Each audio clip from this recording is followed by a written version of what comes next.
आप सबको जय मसीह की। परमेश्वर का धन्यवाद हो एक और समय के लिए जो परमेश्वर ने अपनी दया और अपने अनुग्रह से हमें दिया है। हम परमेश्वर का धन्यवाद करते हैं कि उसका अनुग्रह हमारे ऊपर बना हुआ है और उसने अपने वचन को सीखने समझने के लिए अपने पवित्र आत्मा की सहायता हमें प्रदान की है। इसलिए उस परमेश्वर का हम धन्यवाद करते हैं। आज हम लोग एक बहुत ही महत्वपूर्ण विषय के ऊपर मनन करने जा रहे हैं। विषय हो सकता है कि शायद उसके बारे में आपने पहले कभी सुना होगा, आपके पास्टर ने, आपके बीच में सेवा करने वाले प्रभु के दास ने, हो सकता है कि उस वचन को आप लोगों के साथ शेयर किया होगा। लेकिन जो बातें मैं आप लोगों के साथ शेयर करने जा रहा हूँ, जो बातें परमेश्वर की आत्मा की अगुवाई में मैं आप लोगों को बताने वाला हूँ, उन बातों को हमें सीखना आज के समय में बहुत ज़रूरी है। आप लोग निकालिए मेरे साथ नीति वचन की पुस्तक और उसके 4 अध्याय और उसके वचन 23 को, जहाँ पर बाइबल हमें इस प्रकार से बताती है, लिखा हुआ है कि सबसे अधिक अपने मन की रक्षा कर। मैं फिर से इस वचन को आप लोगों के बीच में पढ़ रहा हूँ, जहाँ पर लिखा हुआ है कि सबसे अधिक अपने मन की रक्षा कर, क्योंकि जीवन का मूल स्रोत वही है। जिनके पास बाइबल है वो इस वचन को निकाल कर पढ़ सकते हैं, नीति वचन की पुस्तक और उसके 4 अध्याय के 23 वचन को। अब यहाँ पर मैं आप लोगों से एक बात पूछता हूँ, क्या कभी आपके मन में ये सवाल उठा है कि नीति वचन का लिखने वाला सुलेमान इस वचन को क्यों लिख रहा है कि सबसे अधिक अपने मन की रक्षा कर? क्यों उसने इस बात के ऊपर जोर दिया कि हमें सबसे ज़्यादा रक्षा हमारे मन की करना है? सबसे ज़्यादा केयर अगर हमें किसी चीज़ की करना है अपने शरीर में, तो वो है हमारा मन। क्या कभी आपने अपने मन में इस सवाल को उठाया, या कभी आपके मन में ये विचार आया कि क्यों परमेश्वर के वचन में कहा गया है कि हमें अपने मन की रक्षा करना ज़रूरी है, या हमें सबसे अधिक अपने मन की रक्षा करना है? सुलेमान कहता है कि जीवन का मूल स्रोत वही है, लेकिन क्या कभी हमने इसकी गहराई को समझने का प्रयास किया है कि ये वचन हमारे लिए क्यों ज़रूरी है? आज के वर्तमान समय में हम लोग अच्छी तरह से जानते हैं कि जिस भी चीज़ से जिस व्यक्ति को सबसे ज़्यादा प्यार होता है, वो उसकी बहुत केयर करता है, उसको बहुत ही वो सुरक्षित ढंग से रखता है, और जिस भी चीज़ या वस्तु से उसको प्यार होता है वो नहीं चाहता कि उसे किसी प्रकार का नुकसान पहुँचे। हम लोग जानते हैं कि इस दुनिया में सबसे ज़्यादा प्यार अगर किसी व्यक्ति को किसी चीज़ से है तो वो है उसका पैसा। और हम लोग इस बात को अच्छी तरह से जानते हैं कि इस दुनिया में लोग अपने पैसे को सुरक्षित रखने के लिए क्या कुछ नहीं करते। वो सबसे मजबूत से मजबूत तिजोरियाँ बनाते हैं, ऐसी अलमारियाँ बनाते हैं जिनमें उनके पैसे को सुरक्षित रखा जा सके, ताकि कोई भी चोर या डाकू उनके पैसे को चुरा ना सके। और पैसे के बाद जो सबसे कीमती चीज़ आती है, जिसकी लोग सबसे ज़्यादा केयर करते हैं, तो वो है लोगों का मोबाइल। और हम सभी लोग इस बात को अच्छी तरह से जानते हैं कि मोबाइल भले ही 1500 का, 5000 का या 10,000 का क्यों ना हो, लेकिन हम उसमें स्क्रीन गार्ड और उसका कवर लगाना नहीं भूलते। मोबाइल चाहे छोटा हो चाहे बड़ा हो, हम सभी लोग इस बात को अच्छी तरह से जानते हैं कि वो कवर से, स्क्रीन गार्ड से ढका हुआ होता है। क्यों? क्योंकि हम नहीं चाहते कि उसे किसी प्रकार का नुकसान पहुंचे। हम नहीं चाहते कि अगर वो हमारे हाथ से गिर जाए तो वो टूट जाए। और हम जानते हैं कि अगर वो गिर गया या टूट गया तो उसको सुधारने के लिए हमें फिर से काफ़ी पैसे खर्च करने पड़ेंगे, या अगर उसकी हालत ऐसी हो गई कि वो फिर रिपेयर ना हो सके तो फिर हमें नया मोबाइल लेना पड़ेगा ही, क्योंकि मोबाइल आज हर एक व्यक्ति की ज़रूरत है। लेकिन मैं आपको इस बात को बताना चाहता हूँ कि जो चीज़ जिस व्यक्ति को सबसे ज़्यादा प्यारी होती है, वो उस चीज़ की सबसे ज़्यादा केयर करता है, उसकी सबसे ज़्यादा परवाह करता है। उसको फिक्र होती है कि उसे, जिस चीज़ से वो प्यार करता है, उसे किसी प्रकार का नुकसान ना पहुँचे, चाहे वो उसका पैसा हो जाए, चाहे वो उसका मोबाइल हो जाए, चाहे दुनिया की और कोई सी भी चीज़ क्यों ना हो जाए। लेकिन बाइबल हमें इस बात को बताती है कि इस दुनिया में सबसे ज़्यादा मूल्यवान अगर कुछ है, सबसे ज़्यादा कीमती अगर कुछ है, सबसे ज़्यादा अनमोल अगर कुछ है किसी व्यक्ति के लिए तो वो है उसका मन, वो है उसका हार्ट। और बाइबल में इसलिए सुलेमान इस बात को बताने का हमें प्रयास करता है कि पैसा, धन, दौलत, ऐशो आराम, दुनिया की दूसरी सब चीज़ों से ज़्यादा किसी व्यक्ति को अगर रक्षा करना है तो उसे अपने मन की रक्षा करना है, क्योंकि जीवन का मूल स्रोत वही है। जीवन का मूल स्रोत पैसा नहीं है, जीवन का मूल स्रोत मोबाइल नहीं है, जीवन का मूल स्रोत आपकी बुलेट नहीं है, जीवन का मूल स्रोत आपका बंगला नहीं है। बाइबल हमको इस बात को बताती है कि हमारे जीवन का जो मूल स्रोत है वो है हमारा मन। और इसलिए बाइबल हमको प्रोत्साहित करती है, हमें उत्साहित करती है, हमें प्रेरित करती है कि हम सबसे अधिक अपने मन की रक्षा करें, क्योंकि इसकी रक्षा करना बहुत ज़रूरी है। क्या आपने कभी इस बात पर विचार किया कि क्यों परमेश्वर ने नूह के समय जब सृष्टि को रचा था, उस समय जब परमेश्वर ने आदम और हवा को बनाया, उसके पहले परमेश्वर ने पूरी सृष्टि की रचना की, बनाया अपने हाथों से, अपने शब्दों से। परमेश्वर ने कहा और सब कुछ अस्तित्व में आ गया, और जो कुछ परमेश्वर ने हर दिन बनाया उसके विषय में परमेश्वर ने कहा कि अच्छा है। सब कुछ, जो कुछ भी परमेश्वर ने रचा था, जो कुछ भी परमेश्वर ने बनाया था, वो सब कुछ बहुत ही अच्छा था। सुंदर सृष्टि परमेश्वर ने बनाई। लेकिन एक वचन आप लोग पढ़िएगा, इससे पहले कि परमेश्वर नूह के समय के लोगों को नाश करता, नूह के समय सृष्टि को बर्बाद करता, पूरी तरह से उसको तहस नहस कर देता, जल प्रलय के द्वारा पूरी सृष्टि का विनाश कर देता, परमेश्वर ने एक बात वहां पर कही है उत्पत्ति की पुस्तक और उसके 6 अध्याय और उसके 5 वचन में, जहां पर लिखा हुआ है कि यहोवा ने देखा कि मनुष्यों की बुराई पृथ्वी पर बढ़ गई है। परमेश्वर ने स्वर्ग से अपनी बनाई हुई सृष्टि को देखा, अपनी बनाई हुई पृथ्वी को देखा, और उसने देखा कि जिन लोगों को उसने बनाया है, जिस पृथ्वी को उसने बनाया है, वो बहुत ही बिगड़ गई है। और मनुष्य जाति में जो बुराई है, जो दुष्टता है, उसके कारण पूरी पृथ्वी पर बुराई फैल गई है, दुष्टता फैल गई है, पाप अधर्म फैल गया है। और उसके बाद परमेश्वर के वचन में लिखा हुआ है कि परमेश्वर कहते हैं और उनके मन के विचार में जो कुछ उत्पन्न होता है वह निरंतर बुरा ही होता है। शब्दों पर ध्यान दीजिएगा, जहां पर लिखा हुआ है और उनके मन के विचार में, और उनके मन के विचार में, किसके मन के विचार में?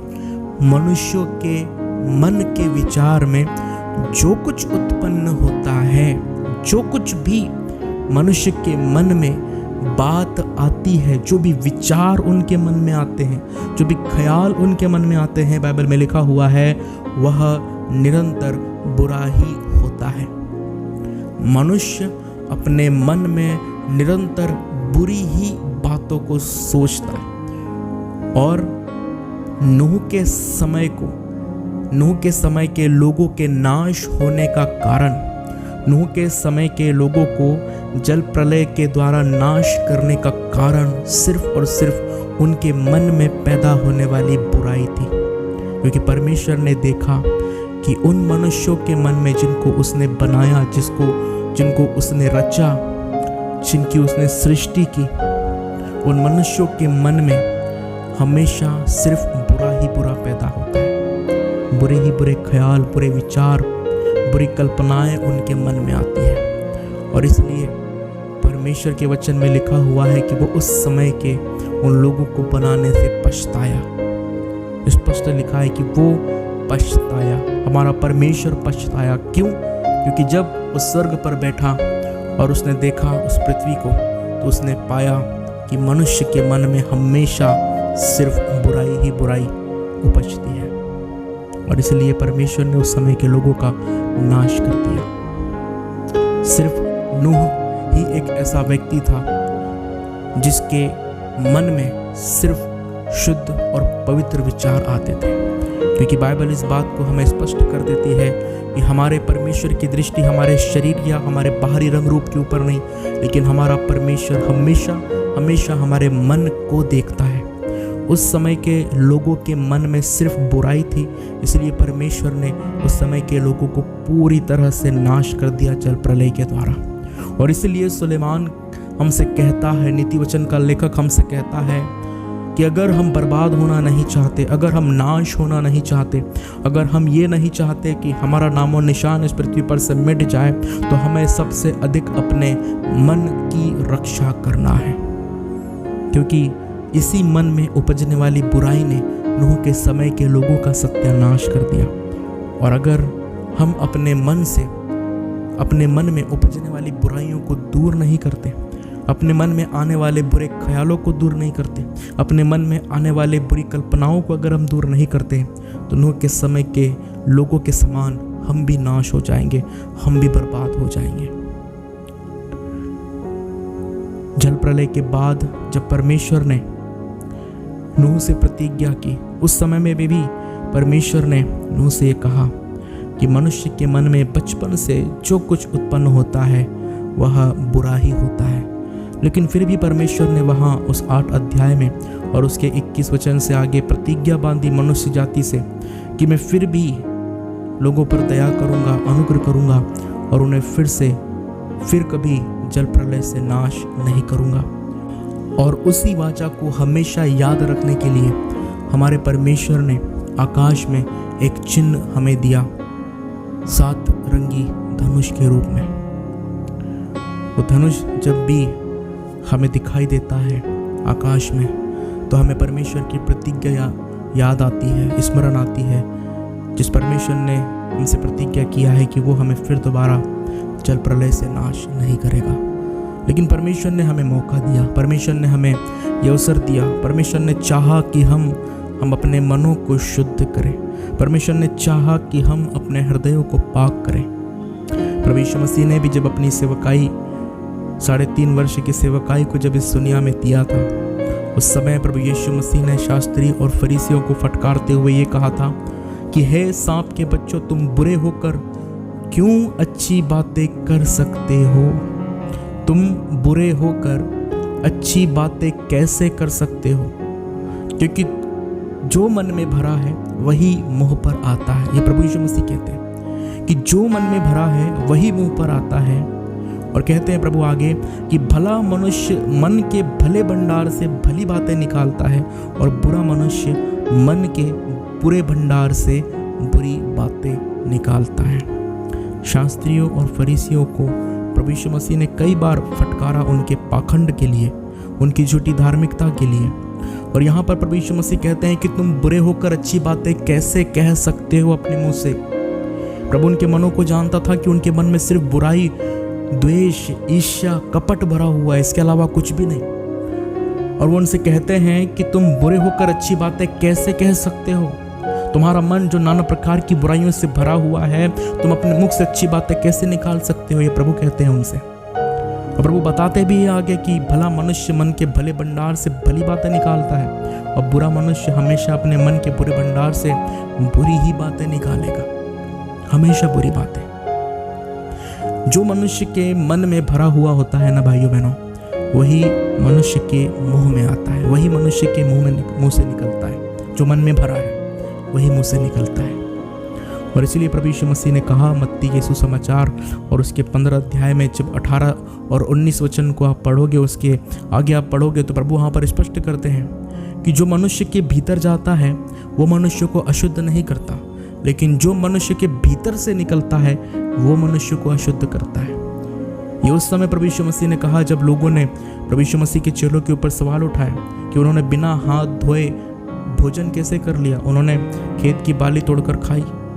और प्रभु से कहते हैं कि तेरे चेले बिना हाथ धोए भोजन कैसे कर सकते हैं? तो प्रभु ने समझाते हैं कि भाई जो मनुष्य के अंदर जाता है वो मनुष्य को अशुद्ध नहीं करता, लेकिन जो मनुष्य के अंदर से निकलता है, जो भी कल्पनाएं, जो भी बातें, जो भी इच्छाएं मनुष्य के अंदर से निकलती है, वही मनुष्य को अशुद्ध करती है। ये प्रभु यीशु मसीह ने कहा था, जहाँ इस प्रकार से लिखा हुआ है, पर जो कुछ मुंह से निकलता है वह मन से निकलता है। हाँ भाइयों बहनों, प्रभु यीशु मसीह कहते हैं कि जो कुछ भी मनुष्य के मुंह से निकलता है उसका उद्गम स्थान कहाँ का है? मन। प्रभु कहते हैं कि जो कुछ तुम्हारे मुंह से निकलता है वह मन से निकलता है और वही मनुष्य को अशुद्ध करता है, क्योंकि बुरे विचार, हत्या, परस्त्रीगमन, व्यभिचार, चोरी, झूठी गवाही और निंदा मन ही से निकलती है। यही है जो मनुष्य को अशुद्ध करती है। हाँ भाइयों बहनों, प्रभु यीशु मसीह यहाँ पर स्पष्ट कर देते हैं कि बुरे विचार, हत्या, परस्त्रीगमन, व्यभिचार, चोरी, झूठी गवाही और निंदा, ये सब कहाँ से निकलते हैं? मनुष्य के मन से, और यही मनुष्य को अशुद्ध करते हैं। हम बाहर से क्या खा रहे, हमारे अंदर कोई हम अशुद्ध वस्तु खा रहे तो वो हमारे शरीर को अशुद्ध नहीं करती, हमारे मन को अशुद्ध नहीं करती, लेकिन जो हम अपने मुंह से निकालते हैं वो हमें अशुद्ध करती है, हमारे मन को अशुद्ध करती है। शैतान बहुत चालाक है, वो हमारे मन पर कब्जा करना चाहता है, वो हमारे हृदय पे कब्जा करना चाहता है। और जिस किसी के मन के ऊपर शैतान का राज होता है, जिसके हृदय में शैतान राज करता है, वो हमेशा बुरा ही सोचेगा, चाहे वो किसी के भी बारे में क्यों ना हो, चाहे वो आपका मित्र हो, चाहे पड़ोसी हो, चाहे रिश्तेदार हो, कोई भी क्यों ना हो। अगर आपके मन पर शैतान का राज है तो आप कभी अच्छा नहीं सोच सकते, कभी अच्छी बातें आपके मन में आएगी नहीं, कभी किसी की भलाई करने की इच्छा आपके मन में जागृत होगी ही नहीं, कभी किसी को अच्छा बोलने की इच्छा आपके अंदर होगी ही नहीं, क्योंकि आपके मन पर शैतान का राज है। लेकिन अगर आपके मन में प्रभु का राज है, लेकिन अगर आपके मन में प्रभु अधिकार करता है, अगर आपके हृदय में प्रभु है, तो आपके मन से कभी किसी की बुराई नहीं निकलेगी, कभी कोई झूठी गवाही आप लोग नहीं दोगे, कभी अपने मुंह से गाली नहीं बकोगे, कभी किसी की निंदा नहीं करोगे, कभी व्यभिचार नहीं करोगे, कभी परस्त्रीगमन में नहीं जाओगे। क्यों? क्योंकि आपके मन का राजा प्रभु यीशु मसीह है, और जिसके मन में प्रभु यीशु मसीह है वो व्यक्ति बुराई कर ही नहीं सकता। क्यों? क्योंकि उसके मन को नियंत्रण में रखने वाला उसका जीवित और सामर्थ्य परमेश्वर है। इसलिए भाइयों बहनों, सबसे अधिक अपने मन की रक्षा करें, अपने मन को प्रभु के हाथों में सौंपें। यिर्मयाह नबी की पुस्तक और उसके 17 अध्याय के 9वें वचन में लिखा हुआ है कि मन सबसे अधिक धोखा देने वाला है और इसमें असाध्य रोग लगा हुआ है। आज जितने भी लोग पाप में गिर रहे हैं, चाहे वो किसी भी प्रकार का पाप क्यों ना हो, चाहे वो अडल्ट्री हो, चाहे वो और भी किसी प्रकार का गंदा पाप करना क्यों ना हो, उसको उकसाने वाला, उस पाप की ओर उसे आकर्षित करने वाला सिर्फ उसका मन है।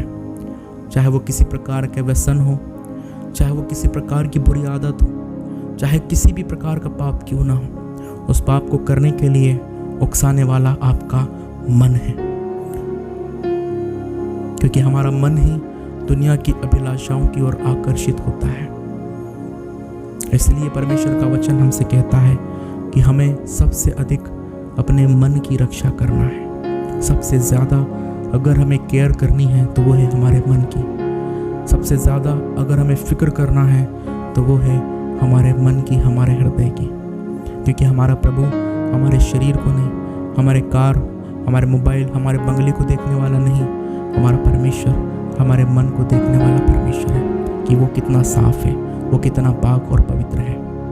इसलिए भाइयों बहनों, सबसे अधिक अपने मन की रक्षा करें, क्योंकि जीवन का मूल स्रोत वही है। और अगर आपका मन शुद्ध है तो आपका पूरा जीवन पवित्र होगा।